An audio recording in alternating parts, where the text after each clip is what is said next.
show 60 left from now.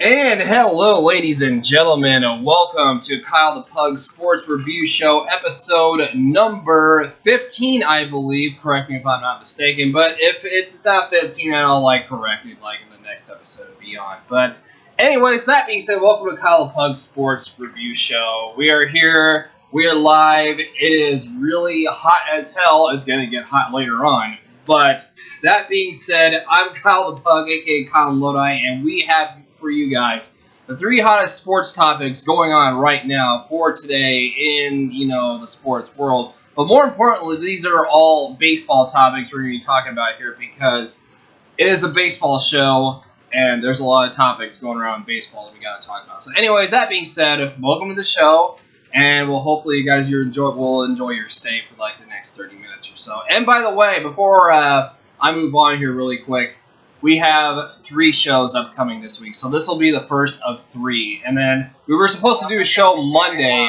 but we had some complications Saturdays. So apparently, Cowboy Nick apparently decided to hang up on me for God knows why. But either way, we're gonna have to continue on here with the show. Like I said, I'm Kyle the Pug, aka Kyle Lodi. Cowboy Nick was on, but then apparently he had to go for grocery shopping. But like I said, let the show go on and continue. And like I said, let's get started. So, excuse me there for a second. The first few topics we're going to be talking about here today, of course, would involve the Yankees trading Aroldis Chapman to the Cubs. I'll give you my thoughts about that here coming up. And I also have the White Sox and Chris Sale were sent home. And now he's suspended for a few games, due to his protests over the throwback jerseys he cut up. Kind of a stupid thing to think about here. But first, we're going to talk about Ken Griffey Jr. and Mike Piazza being inducted into the Hall of Fame. And when I saw, the highlights of the Hall of Fame inductee, these are just 2 players that I grew up with in the 90s. Ken Griffey Jr., probably one of the sweetest swings ever, probably the best swing ever in Major League Baseball. And, of course, we have Mike Piazza, just an all-around one of the most power hitters, for a catcher, one of the more powerful hitters. He had a pretty good swing too, but not as sweet swing as Ken Griffey Jr. by far. So, 2 players basically who began their careers at opposite ends of the spectrum nearly 3 decades ago ended up in the same place on Sunday with their names etched on plaques at the Baseball Hall of Fame. For Ken Griffey Jr. and Mike Piazza, the culmination of their long journeys was tinged with tears all around. And this is what Ken Griffey Jr. said about this. And this is, more importantly, we'll talk about him, though, coming up here and what he did. But he said this about the whole thing, and I quote, "I stand up here humbled and overwhelmed. I can't believe, or I can't describe how it feels," unquote. So that was basically, Griffey, staring out at his family and tens of thousands of fans over supporting him, with him being inducted into the Hall of Fame. It was just absolutely an amazing moment. So the 2 became a piece of history on their special day. Griffey being the first pick in the 1987 amateur draft, being the highest pick ever to be inducted into the Hall of Fame. So, Mike Piazza, 62nd, round pick of the next year, was number 1,390 is the lowest pick to enter the Hall of Fame. So you kind of see the huge gap between the 2 players. So Ken Griffey Jr. played 22 big league seasons with the Mariners and the Reds and the White Sox, and was selected on a record 99.332% of all ballots that were cast out. An affirmation of sorts for his clean performance during baseball's so-called steroid era.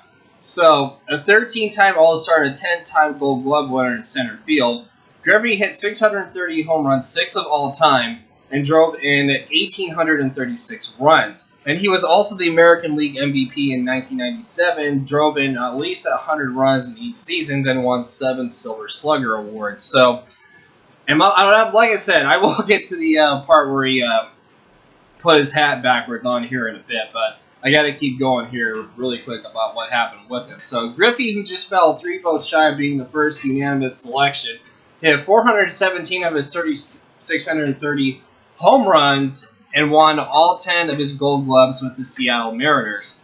He played for the first seasons of his career with the Mariners and led them to the playoffs for the first 2 times in franchise history. So, very good establishing moment here for Ken Griffey Jr. And the best part about Ken Griffey Jr.'s old Hall of Fame inductee speech, I believe, was where he was talking and then he put the hat backwards because he usually would have the usual traditional backwards wearing of the hat, and it was just very absolutely emotional. I mean, there might be a YouTube clip of it somewhere. I mean, for those who haven't seen it yet, and I've seen it for sure, and it brought tears in my eyes for sure. So, and now going to Mike Piazza here, really quick.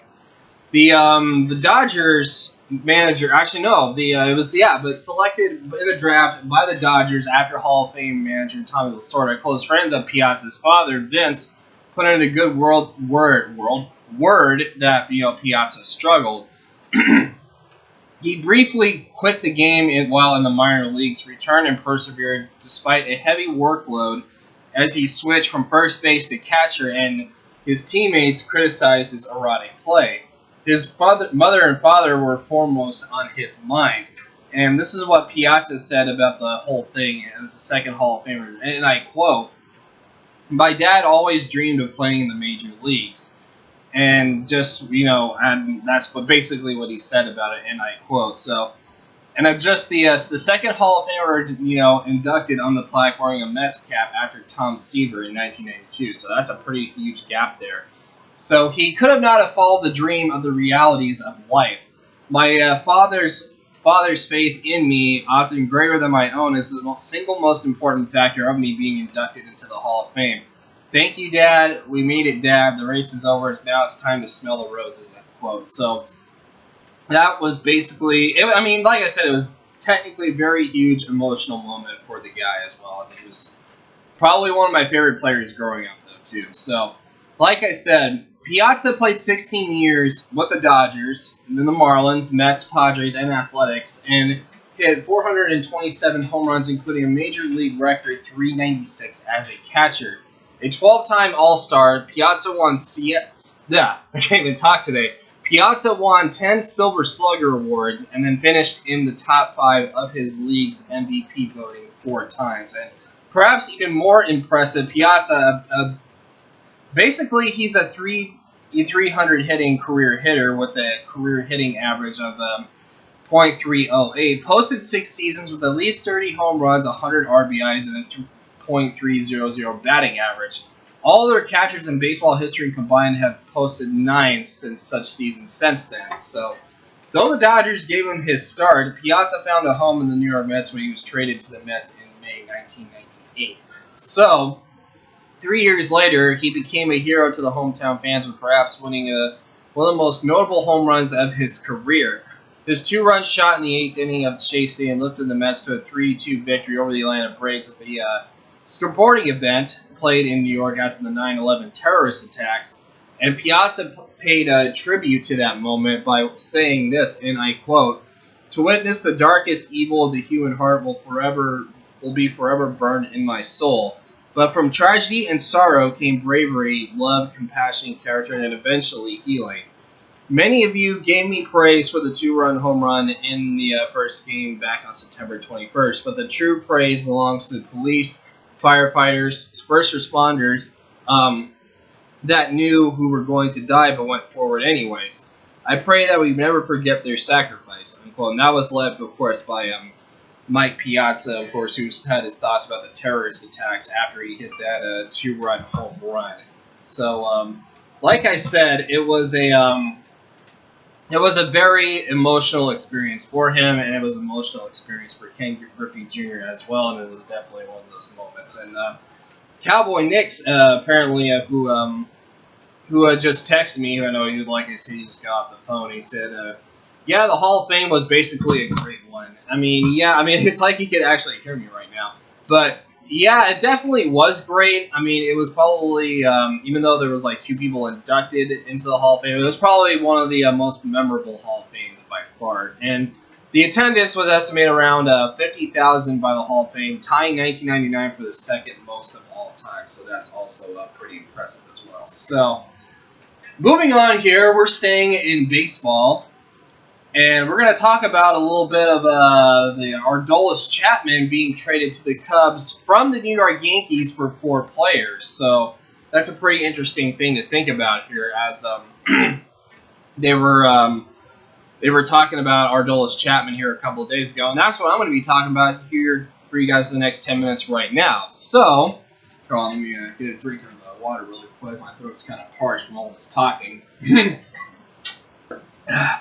Yeah, you ever had those moments where your throat gets like dried up and parched every time you talk? Well, this is one of those moments. But anyways, let's get back here really quick.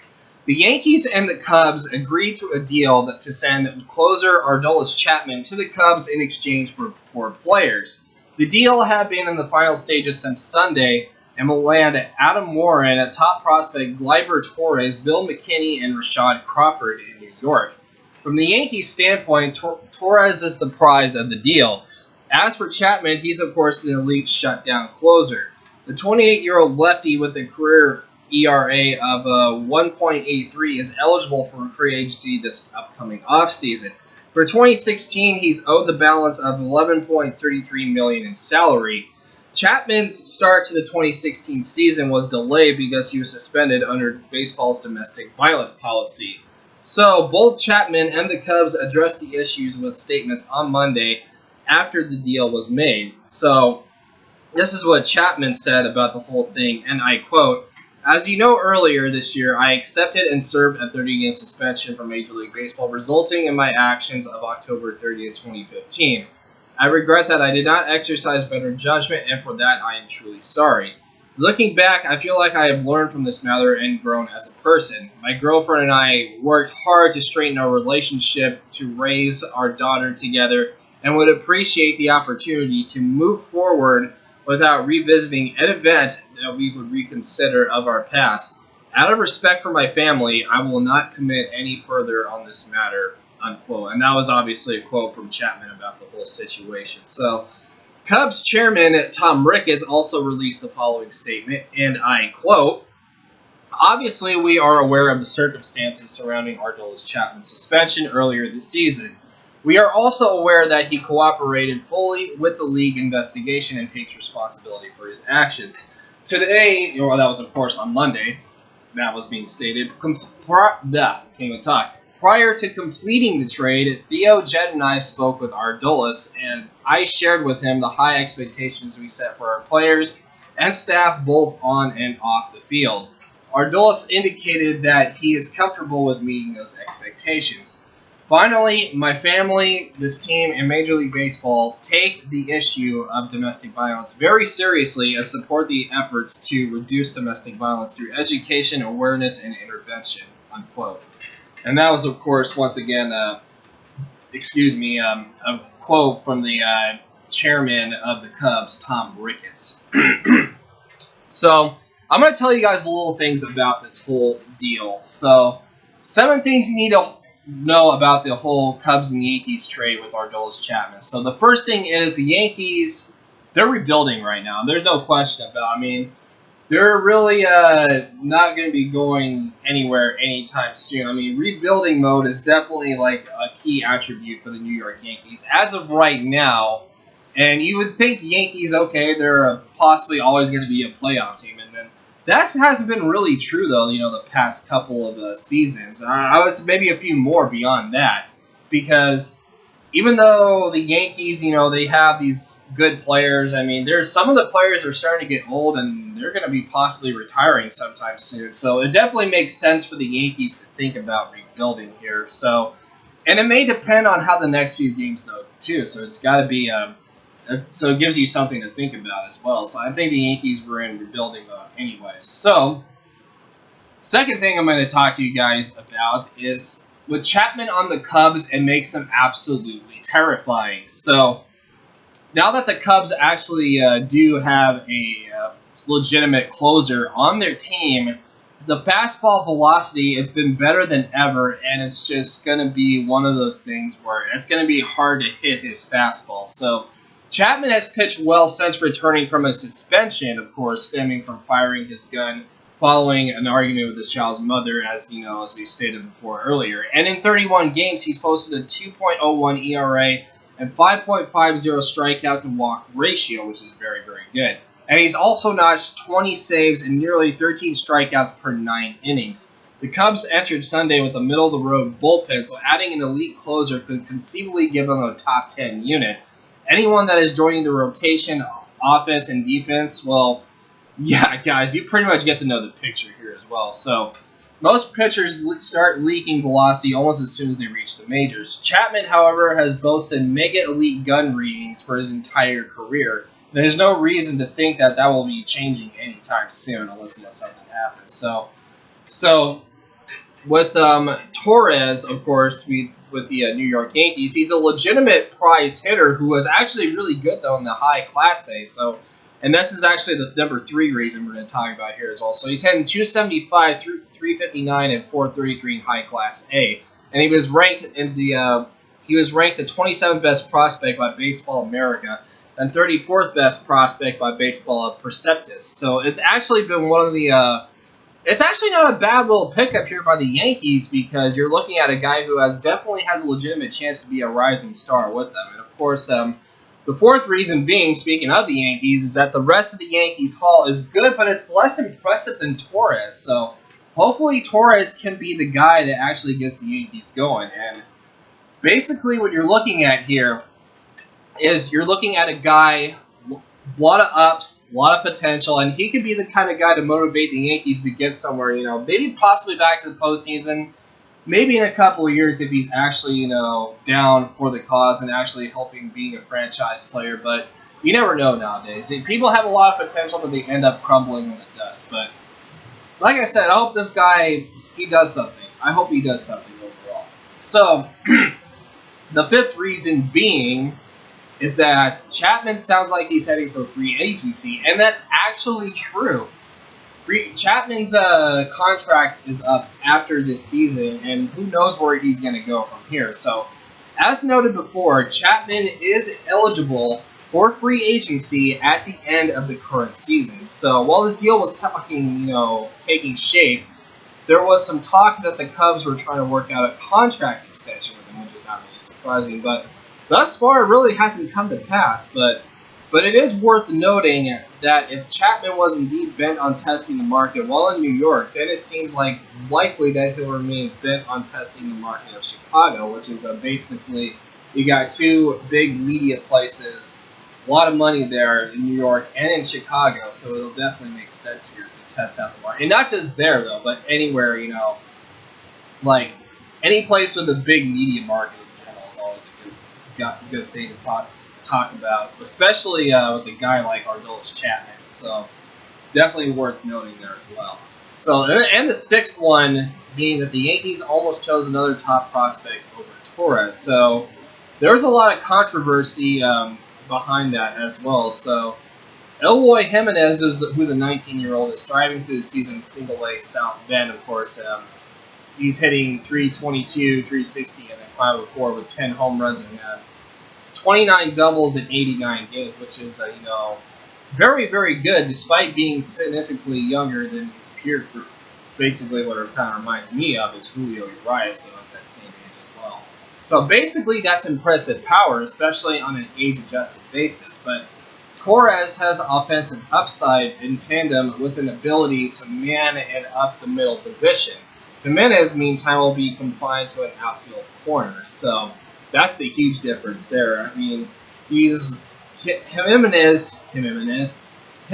is one of those guys where, well, he's not one of those guys. He's just a young kid, a lot of potential, and I can see why, he was caught between, Eloy Jimenez, or Joel Sherman, that is, was caught between Torres versus Jimenez, like between middle infield over power hitting. But at this point, you need a guy that actually can play the middle infield. And you're talking about really at this point of the season, and you need a guy that basically can help you, run the bases well, play a lot of small ball, things like that, and it's definitely worth noting as well. So, and then the seventh and final reason is that the Cubs don't seem to be inclined to part ways with Kyle Schwarber, and this kind of makes sense though.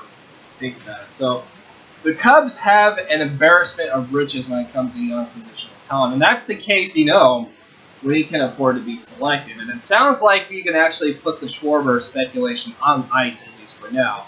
And then the trade rumors have swirled around the injured young power hitter for some time, but the Cubs don't seem quite to be, adamant about the whole situation, such as discussions. And we'll see how that turns out, down the road as well. So let's move on here really quick to our final topic of the show, and we're going to be staying in Chicago, but we're not going to be talking about the Cubs here in baseball. We're going to be talking about the White Sox, and we're going to be talking about how pitcher Chris Sale got a little upset about the throwback jerseys and decided to cut them up so that way the team would not wear the throwback jerseys. This is kind of a stupid little storyline in my opinion, so I'm going to talk to you guys about that right now. So there was a statement made by White Sox general manager Rick Hahn, who talked about the issue prior to the game against the Detroit Tigers at U.S. Cellular Field.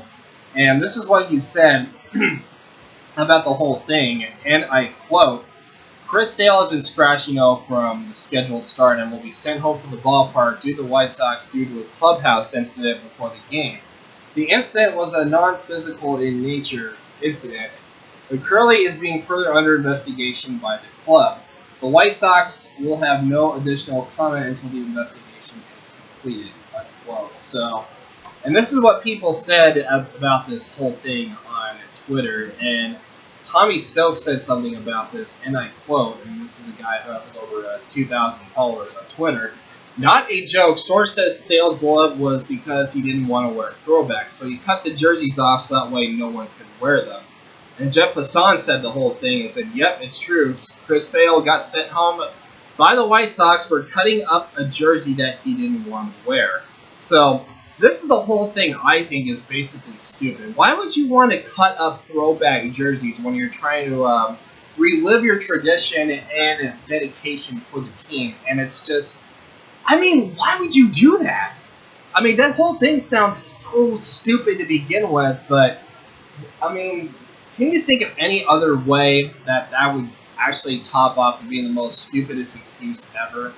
But basically, people are trying to take a stand against throwbacks, and this is what a lot of people are saying about this, and I quote, and this is from a White Sox fan. I'm going to read it. This is just a random White Sox fan. I'm not going to say his name, though. So, "Chris Sale is my idol. If you don't like the jerseys you're supposed to wear, just rip them to shreds." Okay, well, I guess that's basically just a dedication there for a fan right there. But this is what other people said about that. Do you guys think Chris Sale used a knife or scissors? And that's basically it's basically one of those things where they actually made a meme about it, and I haven't really seen the memes yet, but I'll check them out sometime later on. So this is what J.D. White said about the whole thing, and I quote, "Chris Sale quickly becomes the most hated man in baseball." And that's absolutely true, though. And then we got some people from the New York Times saying the Chris Sale story took a turn for the absolute worst. But honestly, here's my whole deal. If you don't like the jerseys like they're about to give you, oh well, deal with it. You basically have to deal with it and just man up and play the game. You don't just use a knife or scissors just to cut the jerseys.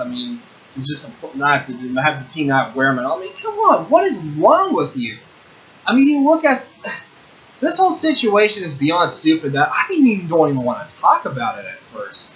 But hey, it's been a hot topic, in baseball, and this is kind of a big deal, honestly. And people are trying to make a stand here for, of course, the throwback jerseys, because throwback jerseys actually do mean something to a lot of people. It means they have tradition, they go back, it brings them back memories, and there's a whole bunch of other things. There's so many unlimited options why throwback jerseys are so fun to use, to wear, and to have, because it brings out that classical style of your team while you're playing the game of baseball. So it's definitely I definitely approve of throwback jerseys. Even if I mean, if you asked me to actually throw throwback jerseys if I was in the major leagues, I mean, yeah, I would definitely do it. That's no question about it. But you have to act like a little kid, and excuse my language, and you have to bitch and moan about everything, not just everything, but about the jerseys. I mean, Chris Sale, I mean, come on, man. I know you're a talented pitcher, but the way you acted like that, it's just, you have me shaking my head, bro. Seriously. I mean, you take what you give you, and don't try to be the center of attention either. You, like I said, take what you can give, and just enjoy the moment. Be a part of the moment. Don't be like, oh, I want to be more than the new style treatment. I mean, that's fine if you want to be in it, but don't act like such a goddamn brat and just say, oh, I don't want to wear these jerseys. They're too like classical, blah blah blah. Well, it's too bad. Everybody's got to wear throwback jerseys anyway, so it's not like, it's not a huge deal. It's part of your tradition. I mean, oh my God, Jesus Christ, I don't even want to talk about that anymore. But anyways, that was actually my thoughts about the whole thing. And yeah, it's just, the whole thing is just so stupid. And he has been suspended, though, for a few games, I would say. I say he got suspended for 5 games during his actions. So I guess his suspension starts today. Not quite sure exactly, but it's definitely so stupid. It's probably one of the stupidest things I've ever talked about on an actual sports show. But stuff like this happens for a reason. I've seen, Stranger Things, but it's whatever. But anyways, thank you guys so much for enjoying the Kyle Pug Sports Review Show. And if you guys did enjoy my review show, please drop a like, subscribe if you're new. It definitely helps out my channel grow. I'm Kyle the Pug, and again, we're sorry for Cowboy Nick leaving right at the start of the show because of course he's got grocery shopping with his uncle, and of course yesterday he had to go to the dentist, but that's him. Cowboy Nick likes to be whipped and chained around like a slave. So Cowboy Nick's not like that. He's got a lot of things on his mind. But anyways, like I said, thank you guys so much for joining. I'm Kyle the Pug, and I will see you guys next time on Friday when we do our next episode of Kyle the Pug Sports Review Show. So have a good day, and as always, stay safe. Peace! You've been out all night, I don't know where you've been. You're slurring all your words, not making any sense, but I don't fucking